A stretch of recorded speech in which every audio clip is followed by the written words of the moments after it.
Hello, everyone, and welcome back to Stink King Sports. I'm your host, Nicholas Stink King. I hope everyone is having an amazing day. We're back today with a sports report over the past 2 weeks of football and basketball. Uh, it's going to be a long one, so sit back, relax, and enjoy. And let's hop right into this. First off, I want to lead off with rest in peace, Gale Sayers, the Hall of Fame running back for the Chicago Bears, passed away this week. Uh, and my condolences to his family and to anybody who knew him personally. Now let's move on to sports. Let's lead off with the NBA. I'm only going to talk about that for a little bit. Majority of this show is going to be about the NFL. So in regards to the NBA, I wasn't able to give my opinions on the Kawhi choke. Kawhi Leonard was 6 of 22, and with only 14 points in a Game 7 loss to the Nuggets. I know this is old news, haven't commented on it, and I feel like it's one of the larger chokes in NBA history. He is known for being historically clutch, and he just completely flopped in Game 7. So did Paul George, but Kawhi, I expect a lot more from in clutch moments, and he didn't deliver, and that's why the Clippers are not here, and that's why I'm one of my predictions in both the Bucks and Clippers regard. Neither of them will be participating in the NBA Finals, as most of you already know. Now, Jamal and the Nuggets are down once again 3-1 in a series. This time it is against the powerhouse Los Angeles Lakers, led by LeBron James and Anthony Davis. Personally, I don't think this has a chance to go 7. I think it will end in 5. Though Jamal Murray has had an absolutely amazing postseason, uh, I just don't feel like LeBron and AD. I feel like they're just too strong to allow the Nuggets to push them to 7, let alone 6 or 5, let alone 6.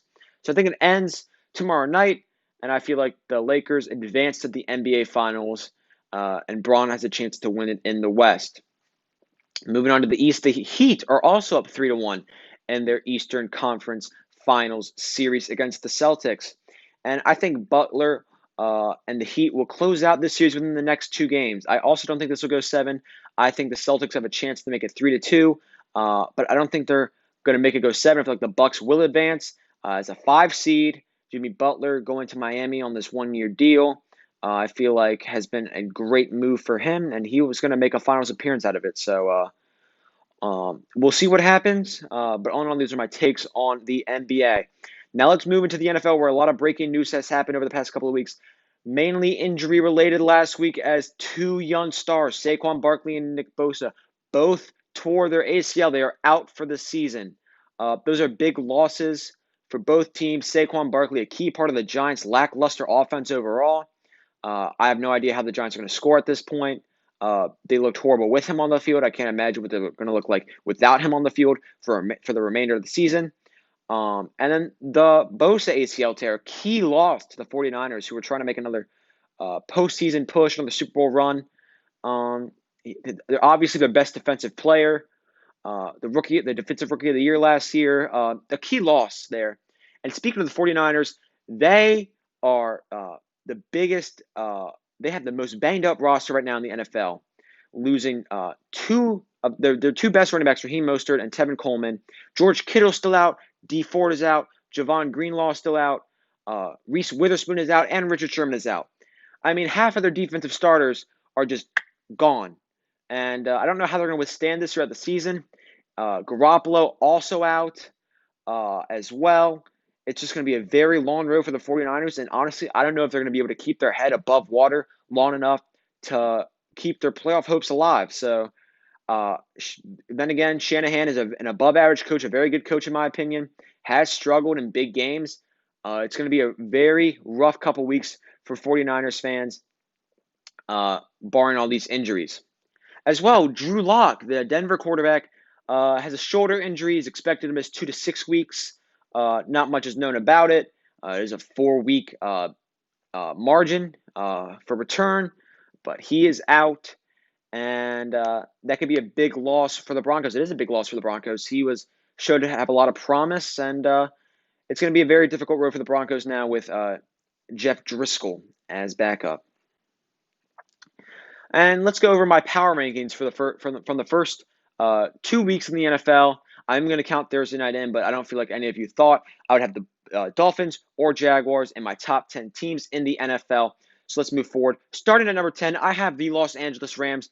One of my surprise teams of this season. Probably my most surprised team of the season, not named the Las Vegas Raiders. I feel like they're very surprising. They beat the Cowboys on Sunday night, a key win, and then they beat the Eagles pretty handily last Sunday. I feel like their running game is still a little bit of a question. Two of their starting running backs are possibly out for Sunday's game. However, the receivers are doing their job. Robert Woods and Cooper Kupp and tight end Tyler Higbee having very good years so far. And their defense is still good, and McVay is a good coach. They're just tough to beat. They're 2-0. I have them as the number 10 team in the NFL right now. And moving on to number 9, I have the Tampa Bay Buccaneers, who are 1-1. They lost to the Saints first week of the year, but they beat the Panthers. Panthers are a very weak team. I will give them that. But Brady is their big question mark right now, with Chris Godwin returning and Mike Evans having a ball-out year so far, and two decent tight ends in Tampa and a good defense. I feel like the Buccaneers are worthy of this 9 spot with their roster. And when Godwin comes back, they're going to be a very tough offense to stop. Fournette has played really well as well for the Buccaneers. And overall, I feel like their offense is really starting to click. Looked very good against the Panthers on Sunday. And I have the Buccaneers at number 9, with I feel like would be an easy win this week against the Broncos. Excuse me. Moving on to number 8, I have the New Orleans Saints. Now, the Saints have dropped, in my opinion, with the loss of Michael Thomas and a big loss on Monday night against the Las Vegas Raiders. However, I feel like their roster stands for itself, especially with Thomas back. I feel like it's going to be very hard to beat. They are hard to beat already. Kamara is a great running back. Breeze, of course, is a great quarterback. Their defense is above average as well. Lattimore is proven to be one of the league's best young cornerbacks. And I feel like the Saints are worthy of the 8th spot. Those are the only 2 teams, the Buccaneers and the Saints, that I have on this list with 1 loss. Moving on to number 7, I think most average fans' surprise team of the year, the Arizona Cardinals. They are 2-0. Their offense is very versatile. You have Larry Fitzgerald and you have DeAndre Hopkins going out for passes, 2 elite wide receivers that defenses have to game plan against guarding to stop the ball. And then, of course, you have the elusive and rookie of the year, Kyler Murray, who's just absolutely playing amazing right now, out of his mind. Beat the 49ers when healthy, and he easily beat the football team last week. Kyler Murray having an MVP season for the first 2 weeks. I feel like their offense is very versatile. Don't forget about Kenyon Drake either. He's also a very versatile running back as well. And their defense, their pass rush is great with Chandler Jones, and their secondary is, may not the best, probably middle of the road in the NFL. And I just feel like the Cardinals are playing really, really well. They have the best wide receiver core, arguably. I don't feel like that way. You could argue it, but I feel like the Falcons do have the best wide receiver core with Ridley and Jones. However, the Cardinals are balling out, and they are just finding ways to win games, finding ways to score on drives. And I like the Cardinals right now as the 7th best team in the NFL. Moving on to number 6, I have the Buffalo Bills, who are winning right now based off of great defense and Stephon Diggs. Allen is another big question mark. He's playing well. I'm still not 100% confident in him. As of right now, though, he is looking like the best quarterback to come out of that first top 10 picks in the 2017 NFL draft. Oh, no, excuse me, it was the 2018 NFL draft. Excuse me, once again. I feel like he's looking like the best quarterback to come out of that draft over Mayfield, over Darnold, and especially over Rosen. He's just, I feel like, but they have beat the Dolphins and Jets for their 2 wins. So those are pretty easy weeks, pretty easy wins. They only beat the Dolphins by 3. However, 8 of those points did come in garbage time. I feel like this week against the Rams will be their big early season test for both teams. And I feel like this will show us how the Bills really are as a team, how their offense really functions, and how their defense can hold down Jared Goff and the Rams. Moving to number 5, I have the Tennessee Titans, who are also 2-0. They've won again through tough defense and honestly above average offense. Tannehill's been throwing the ball really well. Threw a great last week against the Jags, in my opinion. Jonnu Smith had a great week last week. Adam Humphries playing well. A.J. Brown, of course, someone you always have to game plan. And then Derrick Henry, just an absolute monster. I feel like the Titans' defense as well with Clowney is very good.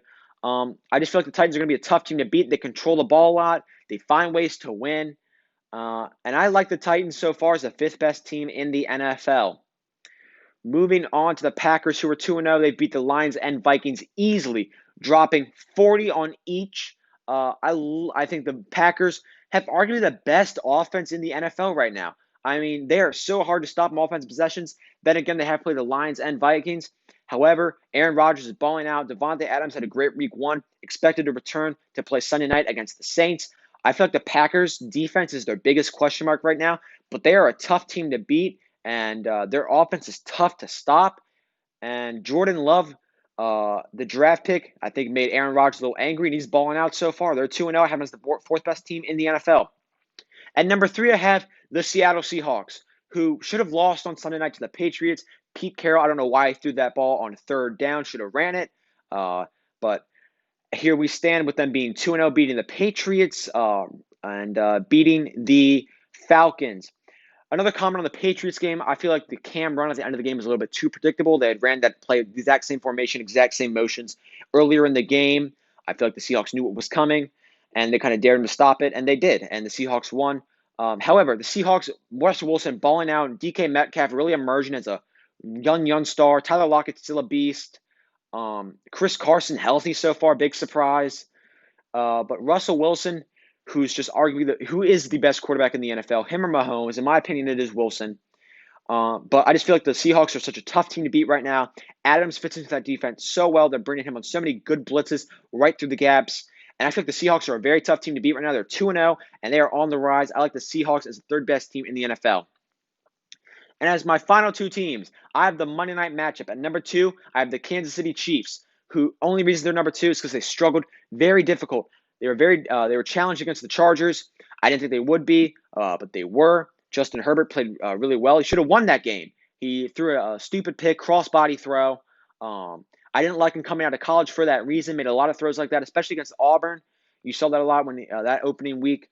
I feel like Herbert plays relatively reckless. And I felt like the Chiefs should have beaten them a little bit better. And they did beat the Texans relatively easily, but so did the Ravens. And the Ravens also beat the Browns very easily, 38-6. And I feel like it'll be a great fight for the number one spot in the NFL on Monday night. And I feel like Lamar Jackson is still continuing to ball out. Defense is still having trouble with him. Mark Ingram still a beast. And the wide receivers are doing their job. Defense is very good. That's the only reason I have the Ravens at number one is because the Chiefs struggled very difficult against the Chargers, and the Ravens haven't really been tested yet. They've been playing great. Their defense is playing well, so I like the Ravens. And just as a little side note, I added my most overrated team, and that is the Pittsburgh Steelers, who are 2-0. Now I've looked at various articles. One even has the Steelers as high as fourth place in the power rankings, and honestly, I feel like I think that's complete garbage. Any team, most teams, would be 2-0 right now if they played the Giants with their offensive line and the Broncos without Drew Lock. And they barely beat the Broncos. They beat them by 5 points. Their offense is still a big question to me. Big Ben is still a big question to me. Mike Tomlin's clock management is still a big question to me, as we've seen before. Doug Tomlin is a very good coach. I feel like he has been a little in the past couple of years. I just feel like the Steelers' defense is being a little bit overrated right now. Their offense is not as deadly as claimed. They've played the Giants and the Broncos. As I've already said, the Broncos don't have Von Miller either. So I'd hold your horses against the Steelers. They have another relatively easy defensive game against the Texans, who have a very weak offensive line as well. I feel like their big test will come in week 4, where they play the Tennessee Titans, and I have them losing that game. And a big exposure to the Steelers will come during that game. Finally, let's go into these week's predictions. I'm going to make this relatively fast. I have the Browns over the football team. I just feel like Dwayne Haskins is not doing very good at all. Honestly, he's forcing too many passes, and I just feel like the Browns roster is better. I have the Falcons over the Bears. The Bears should have lost to the Giants last week. They should have lost to the Lions. They should be 0-2 right now. And I feel like their 2-0 rating record, is a little bit of a fluke. And the Falcons absolutely choked again last week. However, I do like them to win on Sunday against the Bears. Bills, I think, will narrowly beat the Rams just based on defensive alone. I feel like it'll be a very low-scoring game. And I feel like the Bills will come out on top. Something like 17-14, 21-17, 21-20 even. But I like the Bills in that game. The Patriots over the Raiders. I feel like Cam Newton is playing really well. Belichick I like a lot more than Gruden. So I'm going to have the Pats beating the Raiders on Sunday. Titans over the Vikings. Kirk Cousins is the most overpaid quarterback in the NFL. I felt like he just looked absolutely horrible last week against the Colts. And I feel like Ryan Tannehill and the Titans are on a roll. They're 2-0. I like them winning that game. The Vikings are 0-2. Give me the Titans on Sunday. I have the 49ers over the Giants. Is a big question mark because of the 49ers injuries. However, Saquon Barkley being out in the weak Giants offensive line, I like the 49ers, to be completely honest with you. The spread's only 3.5. I'd stay away from this game since the 49ers are such a big question mark right now. But I like the 49ers to win over the Giants. I have the Eagles over the Bengals in a very close one. I feel like Joe Burrow comes out and throws a lot of darts again. Mixon has been struggling this year. I have him on my fantasy team. He has not been performing at all. However, I do feel like the Eagles will come out and win this game, grab their first win of the year, and move to 1-2. I have the Colts over the Jets for obvious reasons. The Jets are the worst team in the NFL, in my opinion. Chargers over the Panthers. I feel like the Chargers defense is pretty good. They held the Chiefs quite well last week. And I feel like Justin Herbert hopefully can go out there, make some passes, and win a game for the Chargers. Make them 2-1 going into Week 4. I have the Buccaneers over the Broncos, led by Jeff Driscoll. I just feel like the Bucs are a lot better team with the Broncos, even with Drew Lock, and I feel like it won't be close without him. Cardinals over the Lions. I feel like the Lions, their defense is a little underrated. Their offense is, average as of right now. Galladay's coming back, so that's a big key win there, possibly for the Lions. It is a big key win to get him back. However, I do like the Cardinals in this matchup. I have the Seahawks over the Cowboys. Cowboys feel like are a pretty weak team. I feel like they got relatively lucky last week, though they did have a great comeback. Don't get me wrong. I felt like they were a little bit lucky, especially on that onside kick. I don't feel like they're all as they're struck up to be. I like the Seahawks over the Cowboys. Packers over the Saints. I feel like the Packers go in there and win. In New Orleans, their offense is just so good, and the Saints look relatively horrible without Michael Thomas last week. And I have the Ravens over the Chiefs on Monday night. I feel like Lamar Jackson has a career game. I feel like it's going to be a shootout, kind of like that Chiefs-Rams game we saw a couple years ago. I feel like this will be a great game, and yes, I feel like that's going to be the game of the week. And my top 3 bets for this week, the lines are from Caesar's Palace. I like the Cardinals minus 5.5, the Buccaneers minus 5.5, and the Packers plus 3. And a possible fourth, I like the Jets plus 11.5, but I'm not going to give that out just because I don't trust Sam Darnold. And let's end it off with my lock win of the week. I have the Colts beating the Jets. I feel like they easily win. And as a side note, I also feel very confident in the Cardinals, the Seahawks, and the Buccaneers. Hope you all have an amazing weekend. And stay safe out there. And thank you all so much for watching. If you liked the video, please consider liking and subscribing. Ring that notification bell. And I'm out. Peace.